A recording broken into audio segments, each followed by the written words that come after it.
an Onnit podcast with none other than Diamond Dallas Page. We got Welcome. DDP in the house. We got DDP in the house. What's up? Burn!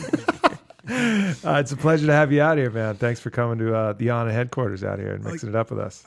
It all worked out perfectly. I was coming down here for a wedding for my one of my godsons, and I came down. I'd never been to Austin, and so far so good. And what a restaurant you took me to. Yeah, we fed him well. We want to keep him happy here, and we got nobody else that could say anything if he gets unhappy. So we try to keep the man happy here. But yeah, a real pleasure to have you out. And your story, basically what you've done throughout your life, going from wrestling in a kind of a very hard, male, masculine, difficult, challenging on your body, challenging on your system, to then transforming that into kind of your own movement style called DDP Yoga, and embracing this more balanced lifestyle is something that's a really cool story. So I thought, it'd be nice to kind of give people a little flavor of the old days and then tell them, sure, how you've kind of learned and transformed and created what you've done now. Well, my story is unique into itself because I didn't even start wrestling until I was 35 years old. Steve Austin retired at 37, just to put that in perspective. Right. And so everyone, laughed at me because I went from being a manager. I started as a manager. I actually tried wrestling when I was 22, and it didn't work out for me. And, it's all about timing, right? It just wasn't my time. And then later on, I would come in as a manager when I was running these nightclubs in Florida. And it was a lot of fun just to, I got some little independent shows, and I got picked up by the AWA, which was out in Minnesota. They filmed in Vegas. Like football background, or did you play any competitive sports before Basketball, when I was a kid, I was like football, hockey freak. Right. And then I get hit by a car, and I flew 45 feet from the point of impact. Wow. And I just made the Bantam League hockey team. I was 12, and that was for 15 and 16-year-olds. So, man, I was a stud at that. I loved it. And now the doctors say I can't play those two sports anymore. So I got to play basketball, which I suck at. But this is my first lesson in work ethic equals results. And 7th grade, I didn't make the team. 8th grade, I sat on the bench, and I said, I'm never doing that again. And I went down to park, and I played 4 to 5 hours every single night over that entire summer. Started freshman year. We went undefeated. The next year, I started varsity. And as a sophomore, to have that kind of work ethic, I realized that really anything was possible. And I also grew up with ADD and dyslexia. So broken family, bouncing around from one family to another like a pinball, and couldn't read or write. At 30 years old, I was still reading at about 3rd grade level. But that's what I decided. I was going to learn how to read. And it goes back to everything I'd ever done. Really work at it. Well, you'll get the results. You proved the case with the basketball. Right. You can apply that to everything. I think, one of my favorite quotes is from Miyamoto Musashi, the great swordsman from Japan. And he says, know the way broadly and you'll see it in all things. So, learning it in general, that principle of do the work equals, hey, I can make a change. I can make some results. So that's important to learn young. And for people who are watching, if you'd seen the movie or read the book, The Secret, they talk about imagining and manifesting into reality. And that is really, really important. But the problem is they left out the secret. It takes a lot of work. It just doesn't happen. Right. Yeah, you can positively associate all you goddamn want, but you better put in the sweat and the time to make it happen. And so many people are afraid to do that. They're afraid they'll fail, and they already fail before they start because they've already quit. Yeah. And one of my favorite quotes is by Henry Ford, and he said, if you say you can or you say you can't, you're right. Yep. Very much. Same thing. Whatever you believe will go a long way in the results. So when I come in as a manager, I get a shot to go to WCW, owned by Ted Turner, in 1990. Dusty Rhodes was... And that's when you're 35. 35, yes. Now, what were you doing before then, though? Because you were obviously still a massive human at that point, right? Not really. As the manager... You got bigger I stayed right around right now I'm about 225, 230.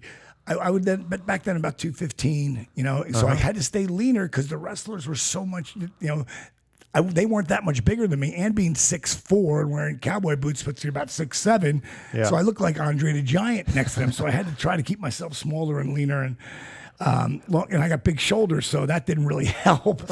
And when I finally got the shot to go to WCW, it was Dusty Rhodes who brought me in.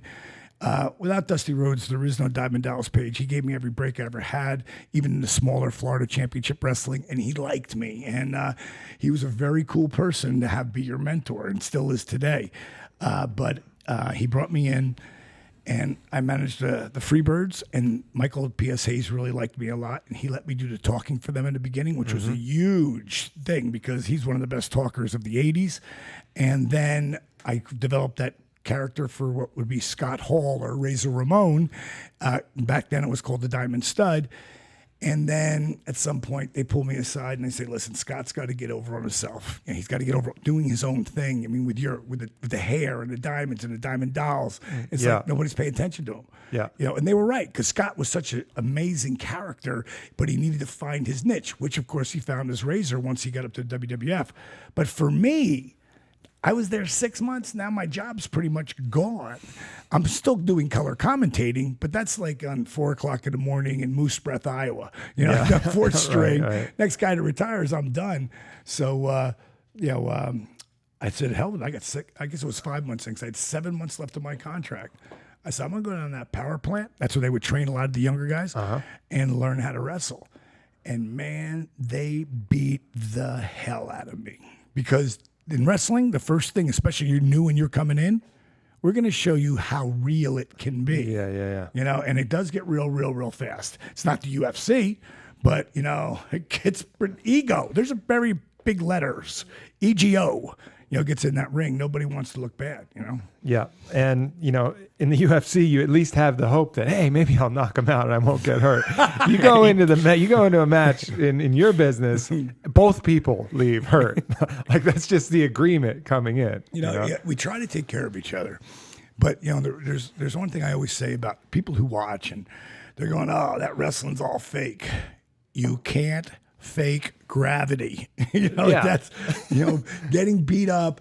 Like, I'm trying not to hurt my guy, but if I stiff you, sorry, it ain't checkers. Well, look at the punishment you take on your signature move alone. Yeah, I mean, the diamond cutter. I was looking at that earlier and I was like, man, both sides are getting their ass kicked there. Yeah. I've always felt like most finishing moves hurt the person doing it more than actually hurt the person that's being done to. I took Tank out of it one time, and his timing was off, but Tank's an athlete and he followed. Sure. But when I took him, if you don't go with me, you're going with me. It's not like a choice. And I've got that cravat. It's a shoot hold. I don't care who you are. If I drop 250 pounds back then, or if I'm right now 225, if I drop, you're going with me. You don't have a choice. Yeah. And Tank went like, woof. And it looked like I killed him. I mean, killed him.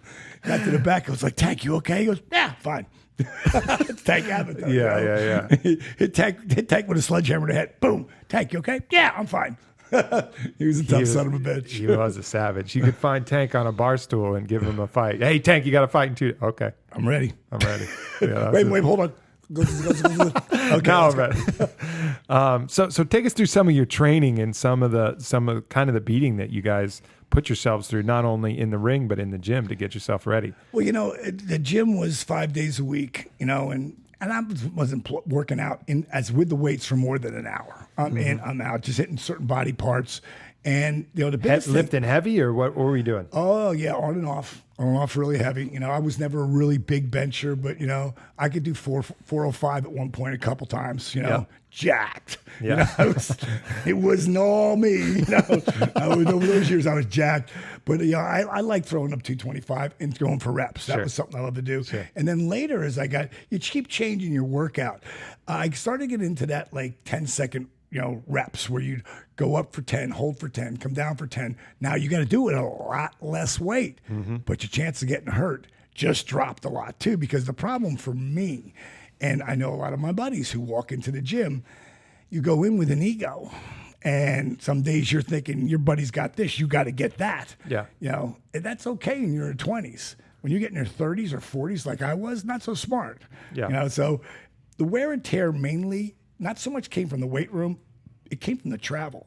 Having to drive 100, 200, 300 miles to get to the next town, find a place to eat, find the building, go to the arena, do our thing, Maybe we stay there that night because it's a good party town like Nashville or something. If not, we drive another 100, 200, 300 miles to the next town, find a hotel, crash, get some sleep late, get up, go eat breakfast, go to the gym. It was like that. That was the whole recycle. Maybe hop on a plane at 6 o'clock to fly across country.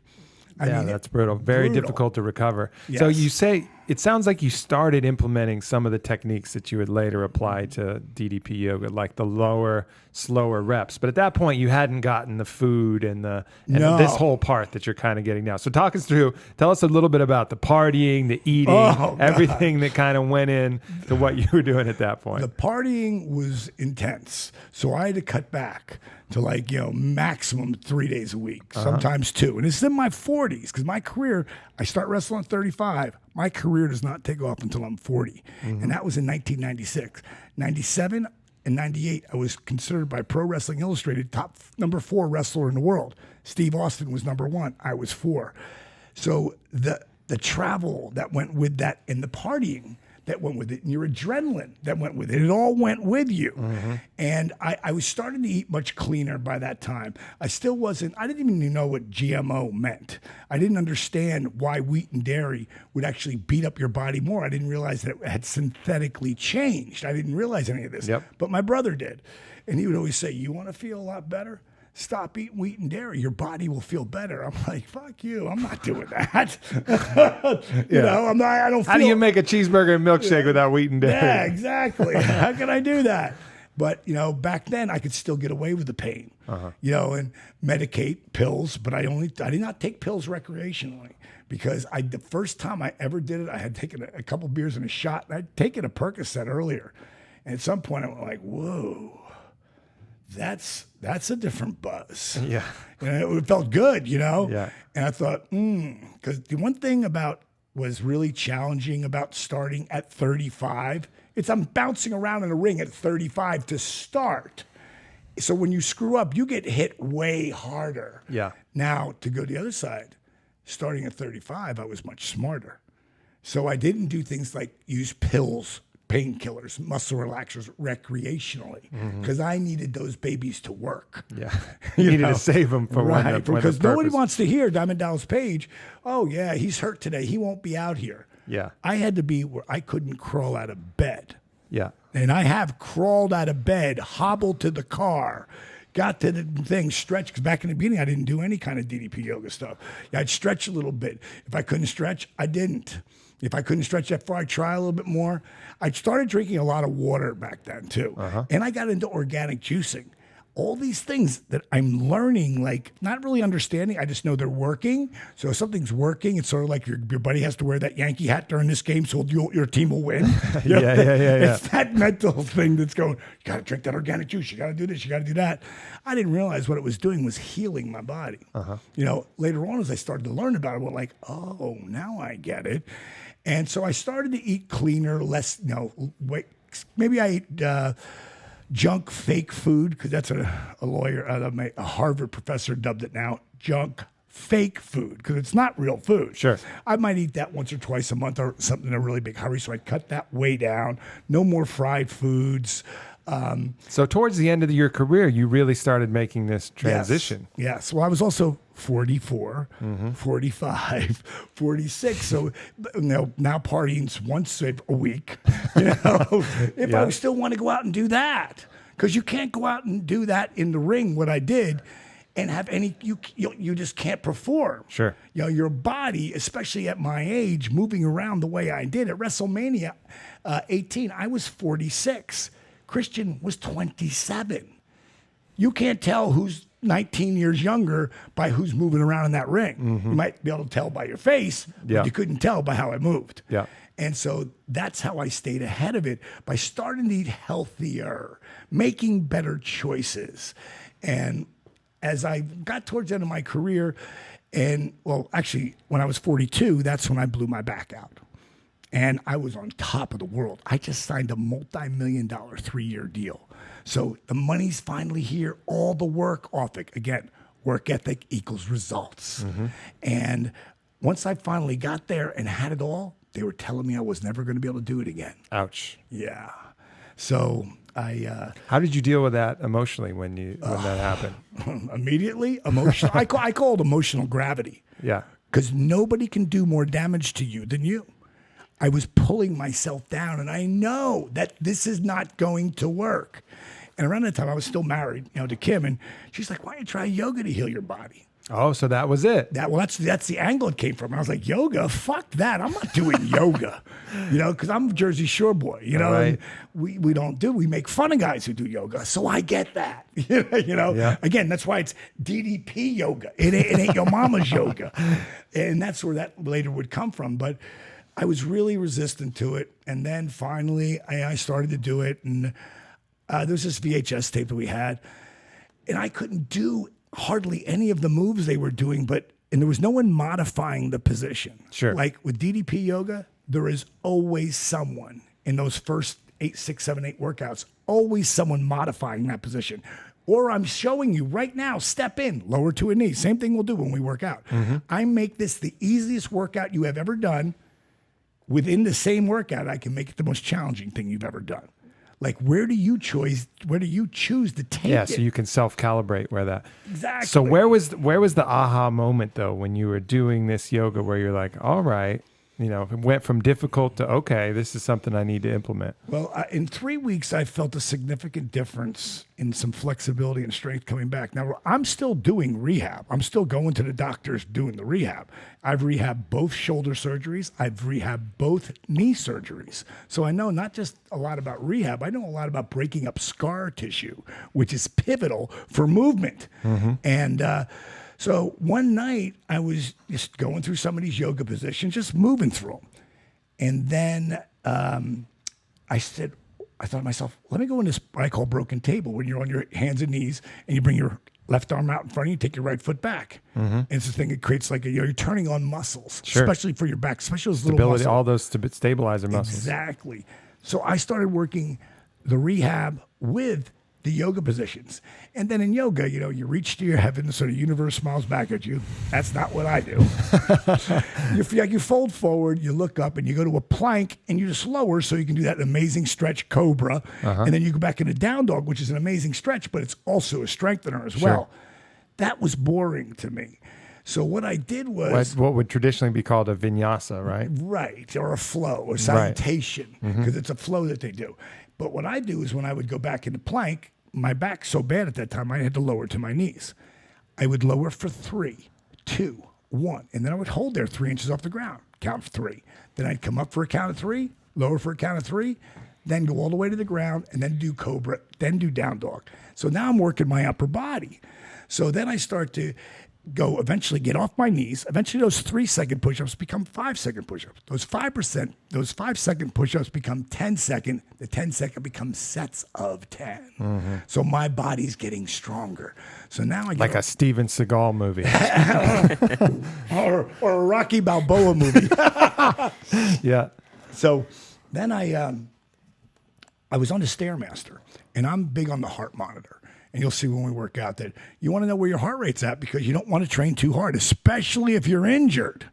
So I had the heart monitor on, got done with about 20 minutes on the Stairmaster. I get on the mat, and about 20 minutes in, I must have been doing the push-ups or something, and I looked at my heart rate monitor by accident. Wasn't really paying attention to it until I saw it said 140. Wait a minute, 140 beats a minute, and I'm on a mat? How's that possible? Is this thing messed up? And then I started playing with what I call dynamic resistance. And all that is like the engaging of muscles, like pushing and pulling. Like, so when I'm doing the diamond cutter, like just push your thumb and index fingers together, like really, really hard now. Now your pecs, biceps, and forearms all engaged, right? Yep. Now push straight out in front of you here. Now I'm going to swing you to your side. Get away from here. So yeah, because you're going to do this sitting still. All I'm going to have you do is push right here, push your thumb in. If you're doing this at home, just try it. Just push your thumbs like this and your fingers. Now pull your fingers away. Now push really hard. And you feel like your biceps and all that? Yep. Okay, now open your fingers, open a little bit wider. Like go this long, straight out in front of you. You got to come straight out. Give yourself room around that mic. Hold on, I'm going to move that mic. Okay, so you're going to move there. Now, with resistance. Now you see how outside of your forearm? Now, that's it, tight. Open those fingers wide. See how outside of your forearm, your tricep, your deltoid, and your trap engage? Now with resistance, just reach back. Go a little faster now, a little faster, but create that resistance. Now bring your arms out to a T. Now clench your fists tight and do that crab shot. The Hulk it up. Yeah, get that. That's it. Biceps, chest, back. Yeah. Tension. Shoulders back, chest out. At ease. Now tell me you're not starting to sweat already. Yeah. I know I could see every single muscle in Aubrey's body right there. it was like boom, boom, boom, boom, boom, boom, right? Yeah, With a everything muscle. gets fired up.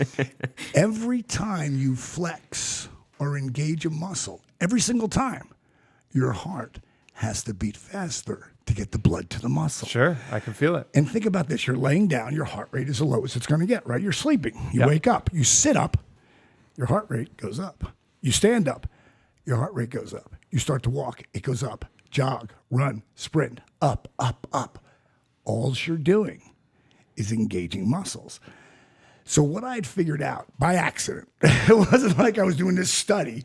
It's I'm working on myself to heal myself so I can get my multi-million-dollar contract and make all the hard work worth it. Mm-hmm. That's what I'm doing. I'm pursuing the dream. That's it. I figured out that what would become DDP Yoga in less than 3 months. Wow. Less than 3 months, I'm back in the ring with a workout that is kick-ass cardio. Dramatically increased my flexibility and strengthened my core like never before with minimal joint impact. You know what a superhero push-up is, right? You lay on your stomach, stretch your arms straight out in front of you. Okay, yeah. Now lift your hands off the ground. Right. Your feet off the ground. Now, without bending your elbows, bring your hands to the ground, your feet on the ground, lift your body up. At 50, do you want to try one? Hold up. Let me get... I need a webcam. Wait. Don't go. Wait. Hold on. Spin the camera. It's important. All right, I'm that going to try this. I got to see. It's important that you keep your arms straight when you do it. All right, now we got a mobile webcam here. Yeah. All right, so go to push up and just lower all the way down. Here, let me have it. I'll get it for inside. Hold on. Pull it right. All the way down? All the way down. All right, can we see him right now? Yeah, you see him? you're Okay. good. Now, that's perfect. Now bring your hands to the floor. Bring your feet to the floor. Pick your body up. Pick your body up. Come on, pick your body up. Pick your body up. Pick your body up. Okay, good. That's perfect point. Now, you're a stud. You're 32, right? I've never done this cold ever, but we'll see what the 57-year-old guy can do. Oh, man, I'm about to get dominated here. Okay. I was hardly even budging. Can you see me? Yep, got you. Up. What? Man. If you You guys don't realize how hard that is. You have no proper appreciation for how hard that is till you try it. I'm going to pay for that later. That's called EGO. But I mainly do it because I sacrifice my body in wrestling to entertain people. Sure. I sacrifice my body at times for this to show people what's possible. And that's it. I'm a true believer now after that. If you go to ddpyoga.com, on the top tabs, one of them will say, you're in your breath, right? Yeah. Because all the muscles, even though you weren't getting yourself up yet, you're still. I was pushing as You're hard as I popping. could. No, dude, I know you wanted it. I know you wanted it. So what happened is, take that deep breath. Really all about breathing too. That's the most important thing I've learned in the last, I say, in my entire life. Mm-hmm. The number one thing I learned how to do is own my breath.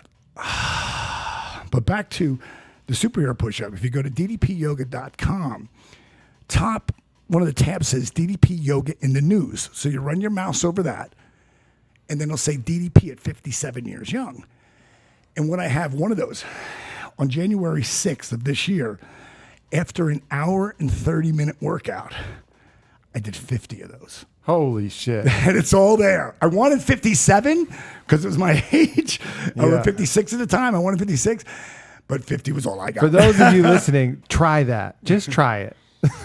Just give it a go and see how it goes. What do you do to train up to that, though? Is it all part of the DDP Yoga program there? I don't even have that in the program. I'll tell you, but what I did is I've got these 11 workouts. Really, one's a tutorial, and it's these 10 workouts. And they start with 23 minutes, and they build up to 70. Now, you can mix and match some of them, so you can still get an hour and a half workout you want, or an hour, or a 50-minute, because I break them up, and there's so many different ones to do, and a lot of muscle confusion in it, so that your body is getting a total workout every week. So after those, I developed this workout I called DDP Extreme Psycho Workout. Yeah. And that Where do we get that? Same place. All right. But right now, you're not ready for that. I know. You got to build up. I like having things I can't do.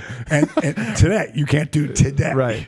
So what I did with those, like I'll do stuff where I balance on my elbows, right? My knees and my elbows. Back there, jump. On those, I jump and I land on my elbows. And I do like 3. But I show you how to modify that so that you can do it. Yeah. And then it got to a point where I could jump my elbows, push up into a handstand, lower my elbows down, or my knees down, jump back on my elbows, come up into a handstand again. My feet, I'm still close to the ground. I'm not doing a full out handstand, but getting your feet up at 6'4", 225 pounds. The leverage in that is yes. intense. And I'll show you some things I'm going to show you when we're doing this workout where we can go. I'll say, here's the easiest way to do this. Here's a way that's a little more challenging. This is challenging. This is that next place to go. Yeah. So there's always someplace else to go with my workouts. A lot of people will buy the Max Pack because then there's 15 workouts, and a lot of them is the intense stuff. And on the packaging, it's like caution, like it has a diamond cutter sign, and there's a skull in the middle of it, and it says warning. Do not go near this until you own those other workouts. Yeah. Because it all prepares you for that. And one of the things that I'm about to be a part of something, which I want to talk to you guys about as we move forward on this. I'm about to develop an app that will change the fitness world along the line of video recording workouts. Because, now with P90X and Insanity, people bring them in the gym. And they do it right there in the gym. I'm going to have, when I launch the app, we'll have, the app that will be, I think, out with $2.99 or whatever it'll be, which will give you a little base of what we're doing. The other one will be like a subscription price. And what it'll have in it, it's going to have at least 40 workouts in it. DDP Yoga for kids. DDP Yoga for seniors. Cool. It's going to have all the base workouts that I have already. It's going to have the DDP Psycho workout? Yeah, it's going to have that. There's going to be an extreme psycho section. Because I do that at least once or twice a week. Yeah. And I do it with, I love to bring people in that this is how I'll do it with people so they can see how this will have a date on it. And then you'll be able to see that guy who's working out with me, like 9 months later or a year later, back again working out with me. You're going to go, oh my God, he can do all that stuff now. Maybe he was doing a modified version of that. But you see the growth curve. So what do you recommend for people who are doing some kind of more explosive training alongside? What's kind of the workout regimen? Let's say, you also need to maintain a really high vertical jump and that explosive power. So you still got to train that. No, yes, I get that. But then so what is a kind of a workout schedule implementing the DDP yoga work look like for a good athlete and then for someone who's just kind of starting out? This is the best I can say because most of those people are weightlifters, right? Yeah, right. Or some kind of plyometric training. Something like that. But they all do cardio, don't they? Something, yeah. Yeah, that's this. Mm-hmm. No matter what, the very least, DDP Yoga, I'll give you the best example. This one of my brothers out in L.A., stud. I mean, just carved from, granite, 242 pounds and 40 years old. His name's Averill. I said, Abe, how much you hitting your cardio these days? Oh, got to do it. Hour a day, 6 days a week. Got to do it. He's all about the machine, eating and staying big, right? Mm-hmm. And I said, how about your flexibility training? He goes, dude, I have none. I said, what if I could eliminate the boring cardio hour and get you flexible and stronger than you've ever been? He goes, I'm listening. Because nobody wants to do just walk to nowhere. Yeah, it's the worst. So we started, me and him. Now, today he teaches this. He dropped about 20. He was down 218. He looks 10 pounds bigger than he was when he was 240. Because now he's just shredded. Yeah. And like muscles, you didn't even know he had muscles. But his cardiovascular conditioning now is off the charts because this became not just his workout regimen for his cardio, but his strength. And he went down to lifting from 6 days a week. He now lifts 2 days a week. 1 day heavy, 1 day light. And when he lifts heavy, he lifts heavy. He goes for it. He's one of those guys. Yeah, He's a freak too. He's a genetic freak. But when I was wrestling, this took the play. I went to 45-minute workouts 4 days a week in the gym on the weights. Everything else was this. Because I could get stronger and stronger and stronger. And then what I ended up doing too was breaks in between. Like say I'm doing chest and I get up, I take my leg, and this is cold because you've been here, you've seen me. Yep. When I'm standing and waiting, instead of doing this, I might just grab my foot. As I'm grabbing my foot, focusing on something else, and I just get that stretch out. And I fucking hang there. You're walking the walk right now. That's for sure. That is for sure. And it just shows I can do this cold. Yeah. I'm 57. I broke my body up from 35 to 46 at a crazy level. Took off 2.5 years, really perfected DDP Yoga at a whole different level. Came back and wrestled at 49 for TNA, 5 days a month, but I did that for 10 months. And I could still go. And then I said, okay, I'm done. Mm-hmm, yeah. Because it's more important for me to hold my foot over my head and talk to someone than it is to put it up somebody's ass. That's the future. Yeah, Yeah. And that's how the transition came for me. Then the food went to a different level. And I started really understanding what wheat, dairy, soy, corn, the GMO version, which is 95% or more. Mm-hmm. Once I saw how that started healing people on the inside, in the Dolce diet, from what I understand, I've never met him, but from what I see, he's very much based in the same same spots. Earth-grown nutrients, that's it. And guys are doing that to cut up, to make weight. Mm-hmm. No, you want to do that straight through. Yeah, no, it's a lifestyle. It's not a diet. And I never use the words diet because what's the first 3 letters, right? Die. None of them work. Make it a lifestyle. And what I have found is that now it's really interesting because, again, I'm the guinea pig. I'm 57. I'm going to be 58. How long can I do the shit that I can do? And I'll tell you the one thing. How long can I fuck the way I fuck? And I'm looking at my little girl over there, and she got smiles on her face. Really, but that's what's important to you, right? I mean, meaning you, watching this podcast, everything's about a guy. If you got machismo, if you're a man's man, everything comes down to how you perform in bed and out in the rest of the world. Because if you suck in bed, well, the rest of the day is going to suck for you too. Yeah, no bench press score is going to compensate for that hole that you feel in your heart. And again, you can put 720 pounds on the bench press, and it's still not going to fill that hole in your chest. I hear you. I want my woman to have a big smile on her face. Of course. And the flexibility factor and the duration and the cardio, that goes into that. If you're like a person like me, the reason why a lot of guys stop is because they lose that. Yeah. They lose those endorphins. They lose their libido. They lose it. I don't care how many shots you take for it. You still gotta, every time you stretch or flex a muscle, blood runs to that area and oxidizes that muscle, which makes that muscle strong.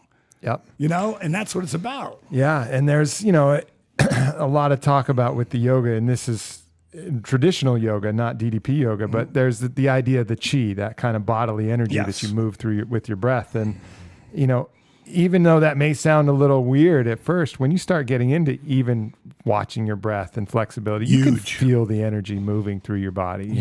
There's something more than just the mechanics that you're tapping into when you're doing there. You're getting the body to work like it was originally designed to work, freeing up those energy sources. You guys won't be able to do it today.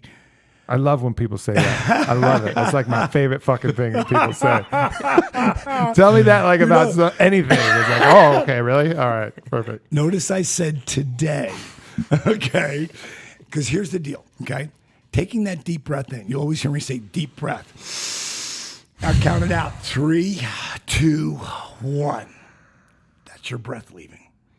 It's not anything else but your breath leading. You just breathed out for 3 seconds. Then I'll have you take a breath. Sometimes it'll be 5, 4, 3, 2, 1.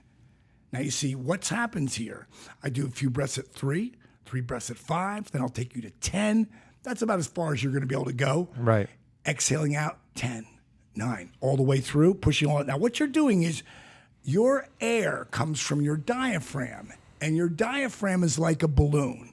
And when you go to blow up that balloon, you got to really like, and then it starts to go, right? Yep. Blow it away out. Now let all the air out. The next time when you go to blow it out, goes automatically that big. You blow it up again, let it come down. Next time, blow it up, boom, now it's that big. So what you're doing is you're creating and teaching fighters this, especially been wrestling. No one could blow me up. Nobody. But I knew how to breathe. And I was conditioning at a different level. DDP Yoga. That's all I did the last 6 years of my career. So bottom line is owning that breath and getting that diaphragm big before you walk out there. Like I can breathe in and out for 70. Wow. But again, it's like, it's not even that. It's like, it's like that. And now you're using your obliques and your abdominals. Yeah, I remember I went and there was a martial arts master. His name was Pat Johnson, 9th degree black belt, and great guy, older gentleman too. He was in his 60s then, and he said, Aubrey, I want you to feel how I breathe here. And he put my hands on his stomach and his back, low stomach. Exactly. And when he breathed, that whole part inflated. Usually your upper chest inflates. That part inflated like a balloon, front and back. Yep. And it was amazing and changed the way I thought about breathing, because that extra capacity that he was getting from those lower lungs was just a huge resource for him. Well, when you're pushing out your stomach, like I call it Santa Claus, so you're making room for the diaphragm to expand. Now, when you're exhaling and you're using, and all I'm doing is exhaling right now, pushing all that air out like a singer would, I'm engaging my obliques and my abdominals as I'm pushing all that air out.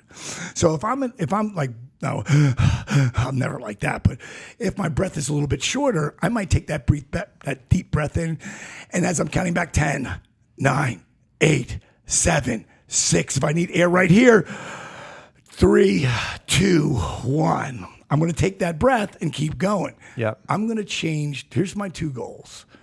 I'm going to change the way the world looks at yoga, because all that namaste stuff is really cool. It's not what I do, but it's really cool. And a lot of the people who are really into that whole deal, I really respect those people. In the beginning, I didn't understand them, and I thought they were wacko. Sure. But well, it can be an obstacle from some people getting into it, which is something that you've identified. Let's remove that obstacle. You can add it back later. Right. Add it back later if you want. But let's take it out of the way. It's sort of like the head fake, where I'm like, you got kids to play with computers now. You look at a kid who's 3 years old, they already, after they played one game or two, they know their way around the damn computer. Yeah. That's what the game is all about. For here, as I'm trying to show you, I've got like Chuck Zito, who was the Hells Angels president of the New York chapter for 25 years, talking about my workout. Yeah. And someone like Michael Chandler, who's at the top of his game and an MMA fighter doing the workout. Puts it over huge. And again, it's just another little thing for his toolbox. Josh Barnett put it over huge because they can see that, okay, this is another thing. Now, will they have the work ethic to continue to walk all the way through? That's their game. That's in their toolbox. What are they putting in there? I know that getting younger kids to do this at a younger age and be able to make this part of their life, the chance of injury has just dropped. And you know how easy it is in soccer and football to seriously injure yourself as a kid.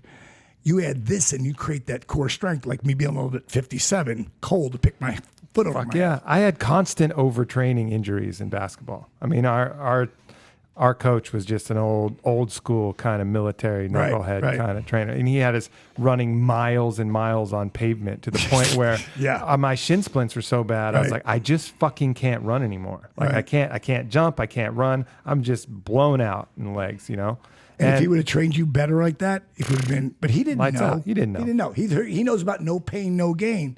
And really, once you get past that, pain means pain. Listen to your body. Like every single workout that I do, like what'll really be cool about the new app is we'll do live workouts at least 2 or 3 times a week. Now that'll go live to tape, from tape to in the vault. So at any point in time, you can do it, but it'll be filmed live. And with film live, I have a lot of fun. I make people laugh all the time because, I want them to love what they're doing as opposed to being, oh, God, when is he going to get to the end of this? That's not what it's about with me, Yeah.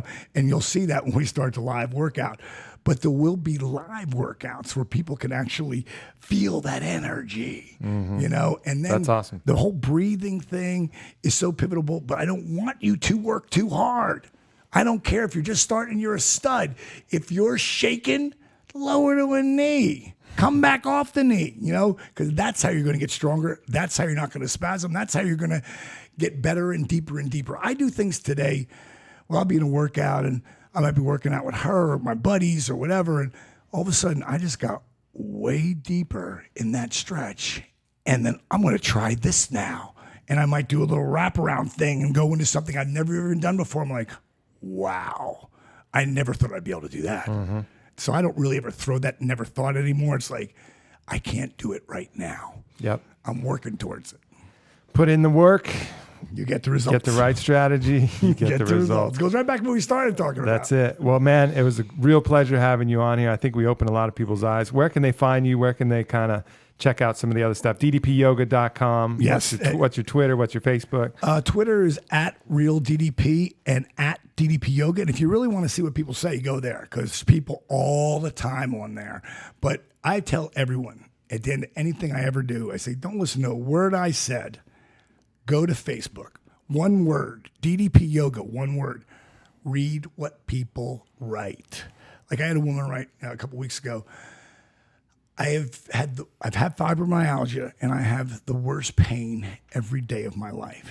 She said, I've been doing your program for 6 weeks. She goes, I had to write you. I never write on Facebook.